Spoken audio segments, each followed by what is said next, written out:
Olá, queridos, tudo bem? Eu sou Bruna Ciani, da equipe de Geografia aqui do Descomplica. Como vocês estão? No episódio de hoje do Quer Que Desenhe, vamos explicar sobre um bioma brasileiro muito importante e que cai em diversos vestibulares, a Caatinga. Mas antes da gente começar, pode baixar o mapa mental completinho no link da descrição. E aproveita para assinar o Descomplica, para aproveitar 100% do nosso conteúdo. Recado dado? Vamos ao nosso mapa mental favorito. A Caatinga é um bioma 100% brasileiro, só tem no Brasil, meninas. E dos biomas de semiárido que existem pelo mundo, a Caatinga é a que conta com maior biodiversidade. Só de espécies endêmicas, ou seja, as espécies que só são encontradas ali, temos 1.547 espécies da flora, 327 da fauna, segundo o IBGE. São cerca de 23 lagartos endêmicos e 3 espécies de mamíferos que só são encontradas nesse bioma. E tá achando que é um bioma pequenininho, que só é encontrado no Nordeste? Ele ocupa cerca de 11% do território nacional, 70% do Nordeste, possuindo 844.453 km² de extensão. Está presente nos estados de Minas Gerais, Sergipe, Maranhão, Bahia, Ceará, Piauí, Rio Grande do Norte, Pernambuco, Paraíba e Alagoas. Cerca de 27 milhões de pessoas habitam a região.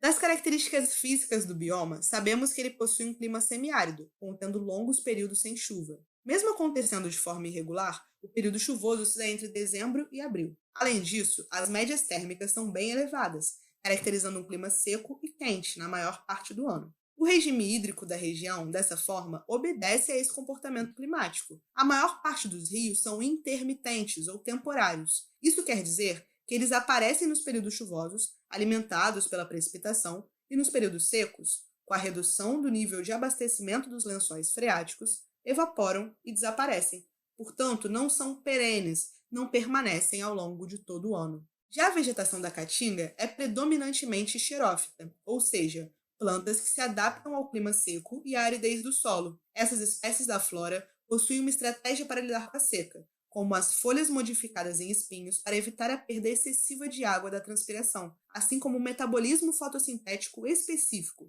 com tecidos de armazenamento de água bem desenvolvidos. Muitas das plantas também possuem cutículas espessas nas folhas que também ajudam a perder menos água. Quase uma aula de biologia, né? Ainda sobre a vegetação, é importante frisar que o extrato vegetal varia de acordo com a profundidade do solo. Algumas plantas, sobretudo as árvores de maior porte, possuem raízes mais profundas, que atingem os corpos hídricos subterrâneos, a exemplo das palmeiras e juazeiros. Já nos solos mais secos e pouco profundos, temos a predominância arbustiva e herbácea. Nesse sentido, sabemos que a região sofre com o estigma da seca e suas consequências. De fato, o problema da seca se dá por questões tanto naturais quanto sociais. Das razões naturais, devemos explicar que existe a atuação de uma célula de alta pressão atmosférica sobre a região. Pensa só, a Caatinga fica entre o Oceano Atlântico e a Amazônia. Logo, imagina-se que era para ter bastante umidade no local, certo? Mas as células de alta pressão atmosférica são dispersoras de vento. Trata-se de regiões com ar relativamente mais frio que seu entorno, logo mais densos, e que tendem a descer, dispersando ventos e impedindo a entrada de umidade na região, na maior parte do ano. Essa dinâmica de circulação atmosférica ganha e perde intensidade de acordo com as estações do ano, permitindo que chova algumas vezes. Das razões sociais, aquela famosa frase "o problema não é a seca, é a cerca" introduz bem a questão. A concentração fundiária histórica em nosso país agrava e muito uma característica natural da região. Esse recurso vital se torna centro de uma disputa política, passa a ser trocado por votos e ter seu acesso reduzido à sociedade como um todo.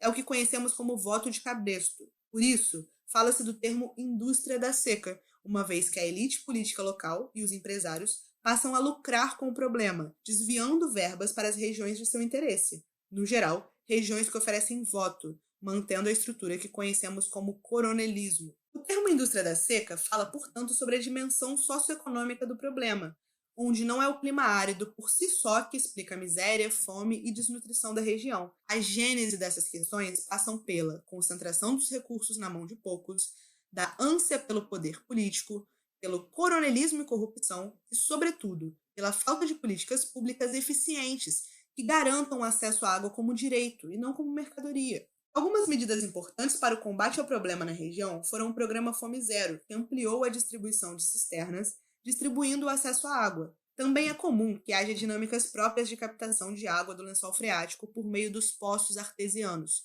Sobre essa prática, é importante ressaltar que deve ser feita por especialistas, pois pode ser prejudicial ao corpo hídrico em casos de poluição ou contaminação e deve-se conhecer se a água é própria para o consumo. Além disso, houve a transposição do Rio São Francisco, o Velho Chico, que teve partes do seu curso redirecionadas para as sedes municipais interioranas. Essa prática é criticada por povos que perderam acesso ao rio e também pelo Comitê de Bacias da própria Caatinga, que pede para que programas de captação e armazenamento de água, assim como soluções locais, sejam mais valorizadas. De qualquer forma, a transposição possibilitou a expansão da agricultura no Nordeste. Nesse sentido, das atividades socioeconômicas presentes no local, devemos destacar a pecuária extensiva, onde o gado é criado solto. É diferente da intensiva, que se associa a uma pecuária mais industrial. A agricultura familiar, de subsistência e também para abastecimento do mercado interno, também deve ser ressaltada. Atualmente, a agricultura para exportação também tem crescido na região. São duas principais técnicas agrícolas para plantio na Caatinga. Temos a agricultura de sequeiro e a irrigada. A agricultura irrigada, como o próprio nome diz, é a que se utiliza das tecnologias de irrigação, de distribuição de água ao longo da plantação. A de sequeiro é uma técnica típica de locais áridos, onde se planta em terra firme no período de chuva, de modo a armazenar a água. Dos produtos plantados, é preciso destacar a cana-de-açúcar, o algodão, o milho, as fruticulturas, a plantação de hortaliças e alguns grãos. Outra atividade socioeconômica relevante é o extrativismo. Existem muitas espécies da flora que são riquíssimas e podem abastecer indústrias de cosmético, alimentícia e farmacêutica. É exemplo da carnaúba, conhecido como a árvore da vida, pois diversos produtos podem ser feitos de sua matéria-prima. Sua cera serve até mesmo para produtos tecnológicos. Além disso, é importante destacar a aroeira, planta de alto valor medicinal, e o umbuzeiro, que produz fruto, sua copa larga serve de sombra, além de que suas raízes armazenam grande quantidade de água. A flora nativa da Caatinga também favorece a produção de mel, de modo que a apicultura tem crescido na região. Dos impactos ambientais associados ao bioma, devemos pensar no desmatamento acelerado, sobretudo para a obtenção de lenha e pela expansão das pastagens e agricultura. Um bioma estigmatizado pela seca possui pouco investimento e menos unidades de conservação do que deveria. As queimadas para a preparação do solo para a agricultura também são frequentes, empobrecendo mais ainda suas qualidades. Com isso, o fenômeno da desertificação se expande.